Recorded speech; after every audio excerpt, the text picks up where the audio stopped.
that. I just thought, oh, great, now I've got this in my head. You know, Charleston scattered the glitter. People wept away. Charles tried to keep the place going, but the cops were coming in every day, you know, and people were depressed as hell. And yet we did these great shows by Lanford. We did my Lights, Camera, Action. Mm-hmm. We did Clarice Nelson's The Clown. The next show schedule was Clarice Nelson's Costume Fantasy, The Clown.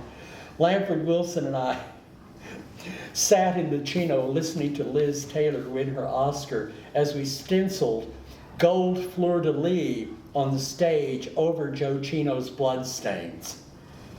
Okay, you want surrealism? And both of us were in the play playing courtiers, and Michael Warren Powell made us costumes, which Tom Ian bought and used for his shows for years after that. They were so fast. You can see photos. We were much criticized for putting on this light-hearted, romantic, poetic fantasy, but it was the show Joe had scheduled. We did every show that Joe had scheduled, including my Lights, Camera, Action, which became my most performed plays, and started the 10-minute play craze in this country. God forgive me. But Charles just wore out. I wore out. It was very hard, and there was no Joe. You know, it was amazing how much we'd been feeding on doing this to win Joe's love. And Charles Sornachinu's next play, Donovan's Brain or Donovan's Johnson, Charles Stanley, who was running the lights for it, one night just got up, walked across the stage, broke the principal prop, and walked out, ending the run of that. It was a piece of nonsense. And then Michael Smith and Mr. Zuckerman took the Chino over, but the depression quotient was so huge, you know, and they couldn't deal with all these demands for all these summonses, and you know, every day cops came in and laid demands for money on them. And I think a lot of people blamed each other for the closing of the Chino. No one was to blame. It was just an impossible situation. Who did you say took it over, Michael Smith and? A man named Zuckerman. I think it's in there. Uh-huh. I can't remember if it was William Zuckerman or Joseph Zuckerman. A harpsichord manufacturer. But I remember him saying, we just can't keep taking these losses. It was utterly impractical. If you weren't willing to die for the Chino, you shouldn't be there, as it turned out. And so they closed it. You had a lot of good plays, though, after Joe died. Yeah. Yeah, it wasn't that the quality went down, it was just the spirit. I remember, for instance, White Whore and the Bit Player. Oh, God. Great Tom Ian show. Moon. Oh, Moon was superb. Yeah. It wasn't an artistic letdown at all. But I'd be there bright and cheery. I was a robot. You know, I was just a robot. Smiling, cheery, greeting people, seating people, getting the shows on. And, 5 minutes.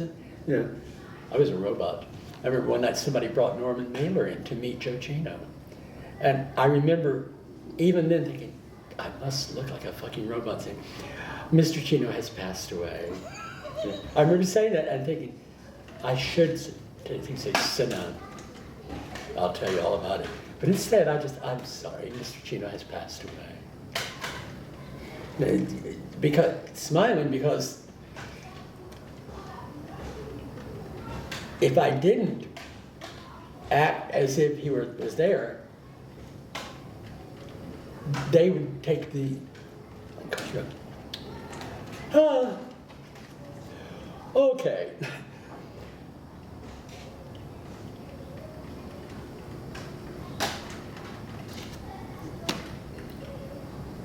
I don't know. And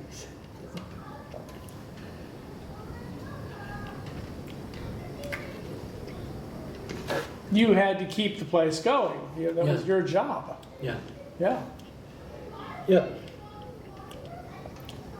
And eventually they just closed it, you had to talk to the man that ran the Chino, Walter Jones. Zuckerman. Yeah. Yeah. He lives out here. He wrote a play about a 1964 night in the Chino where they're doing not an original play, they're doing a classical play. And it was put on at a club he knows in Alfalfa, New Jersey. I mean, somewhere in Oregon. And the club that did it are all old men. So they are playing young people in the Chino, but they're all 50s and 60s. So it makes the play very touching. And it's, well, it must be 1964 because it's at the same time when I was doing The Haunted Host, one of the first gay plays. But he's got a night when they're doing some Greek play. And Joe's there and Michael Smith is there. You know, it just shows you what a sweet, sweet night it was there. And it's interesting, that's why I say you've got to talk to everybody, because my Chino at that point was full of drug orgies. You know? But apparently Michael Smith's was full of quiet conversations in the Chino, whereas when the Chino would close, I'd go into Joe Chino's house in the back with a bunch of other people for a drug orgy. So you have to get both views. Joe lived in the back of the Chino, or he? At that particular time, yes. He lived several places around. But at that time, he had a house behind the Chino where they had orgies. Like the first orgy I ever went to was in the back. Johnny Torrey, who was Joe's lover, and Joe were the centerpieces of the orgy. It was wonderful. Joe loved Johnny. Oh. And you then were there for the whole ride, pretty much. I was not there. 2 years after it started. I was not there for the last few weeks. I had some disagreement with Michael Smith, who managed it. Neither of us even remembers why. In fact, he doesn't remember that I wasn't there. But the last 2 or 3 weeks, I wasn't really there, and I came back just after. For the very closing. But essentially I was there from September 14th, 1961 till closing day, yes.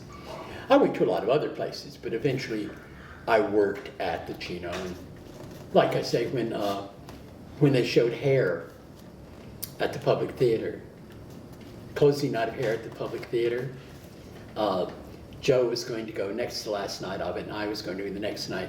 But he wanted to go the next night too. So I watched the Chino and let him see it twice. And I mentioned this already, I didn't see Hair till the second cast on Broadway, because Joe wanted to see the opening production twice. Were there other playwrights that I'm sure there were many playwrights here that we missed, that you remember in particular? Well, Clarice Nelson was doing plays before I even came there, before Langford and I even came there. She was with Marshall Mason, and you can find Clarice's plays written there. She was very, very good, and went on to, when Langford and Marshall formed, what's the name? Circle Rap. Yeah, she went with them to that. And David Starkweather, who doesn't wish to be interviewed, alas, was a major Chino playwright, very intellectual, very witty, very bitter, but he won't be interviewed. Where is David now? He's in New York. You can try. You can try to reach him. But when I was doing the Chino pages, he said he just didn't want to be interviewed anymore about it. I think David thought homosexuality destroyed the Chino, which is too bad. Other playwrights, well, you've got Tom Ian and Sam Shepard. Bob Heide was a major playwright. His 2 or 3 plays at the Chino were major.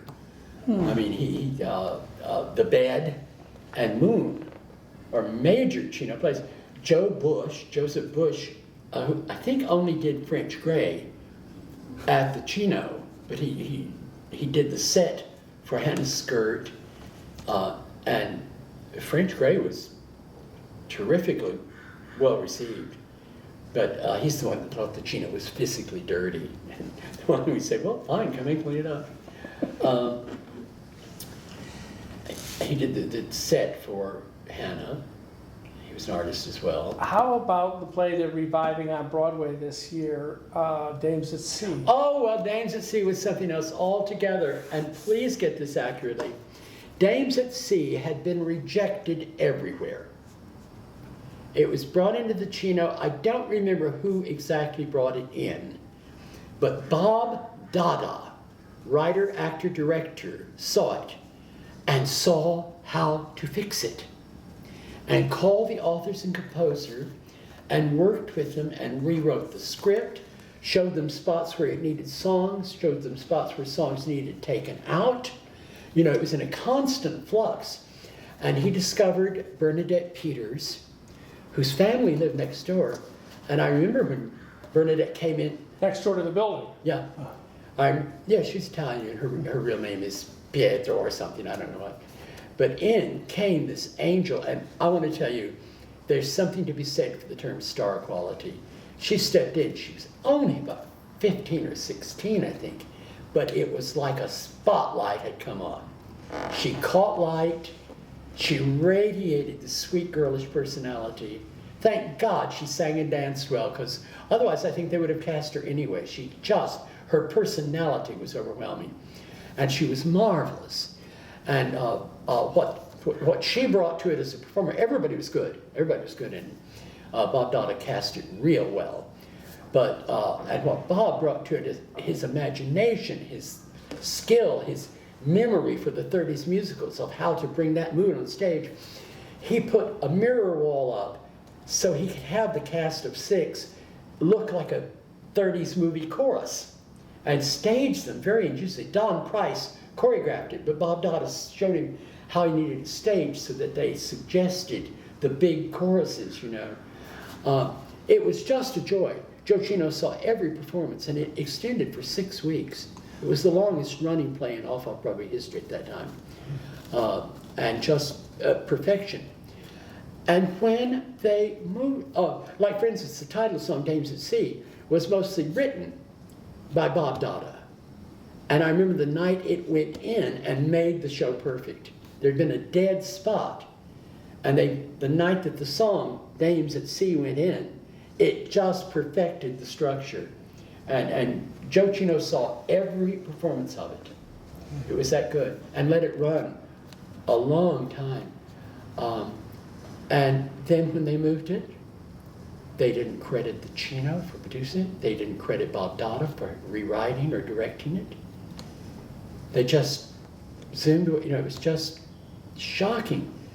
And I went with Steve Davis, the handsome guy from the Tom I played. Tom and I went over to George Hameson, the book writer's house, to ask him about this firmly, you know.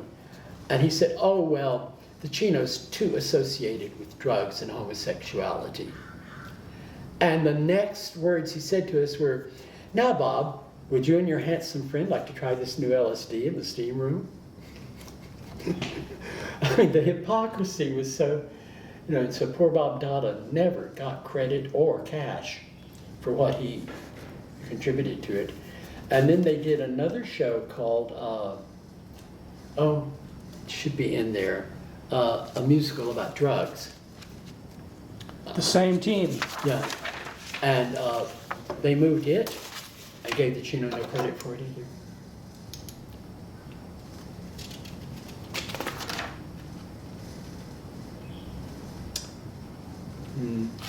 I don't find it here. Maybe on the page before.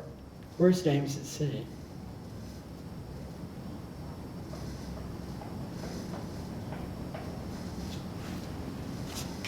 I don't find Dames at Sea here. Oh, here it is. No, I don't remember what it was called. It was a little play about drugs, which also moved to off-Broadway, but was not successful. Oh, Psychedelic Follies, George Hameson. They changed the title to something else and moved it to off-Broadway. You at one point in one interview said that the Beat Poets really paved the way for us. Well, yeah. All of us, God bless Allen Ginsberg and Lawrence Ferlinghetti and the the City Light publishers. Even in Albuquerque, New Mexico, there was a bookstore that had On the Road and Howl and their books. So yeah, they kind of paved the way for us. When I first hit New York, I wrote a play called 42nd Street, which is very much in the Allen Ginsberg style, I suppose. Clarice Erickson remembers me reading 42nd Street at the Chino under my real name, Bob O'Connor, to such a packed house that she and Lanford Wilson had to stand on the step. They heard it from outside. So yeah, even I was influenced enough. I wrote 42nd Street, a poem full of alliteration about the blinking lights and the hustlers on 42nd Street. Was this before The Haunted House? Oh yeah, yeah. Oh. Well, I was still Bob O'Connor. Right. Yeah. But you were writing plays and getting them done then? Poetry. Poetry, I see, Yeah. okay. Uh-huh. I was, like most of us in 50s America, I was a beat poet. Yeah, the beat poets were a big influence on all of us. On me directly, I wouldn't have written 42nd Street if I hadn't read Howl.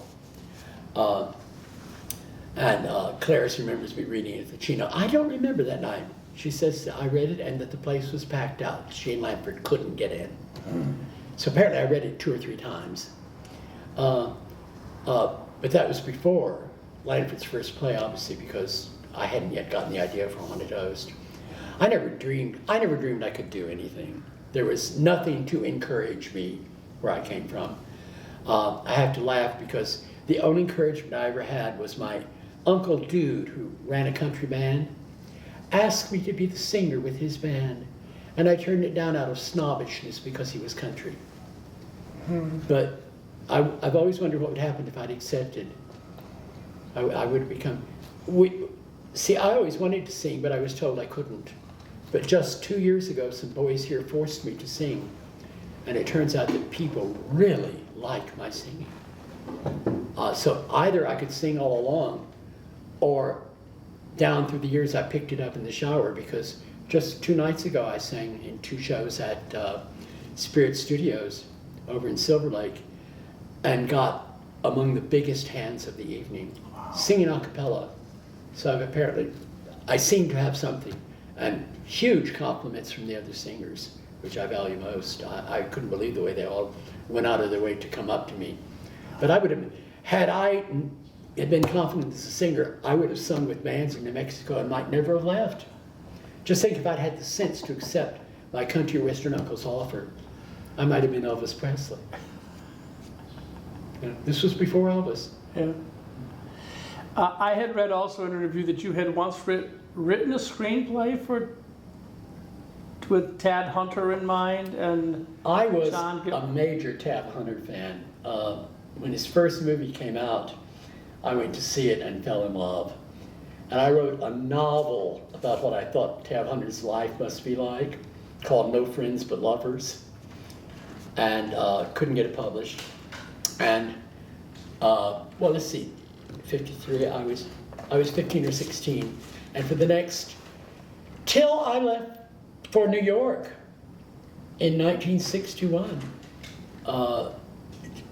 I had boyfriends, but like, you know, gay life in New Mexico was so occluded and hidden and fearful that my dream love life with Tad Hunter was my major love life. And I wrote poems. It's when I really seriously started writing poetry. I have a lot of love poems to Tad Hunter. I wrote him letters. God knows if he ever got them. And I'd get back pictures of him with an autograph stamped on, you know.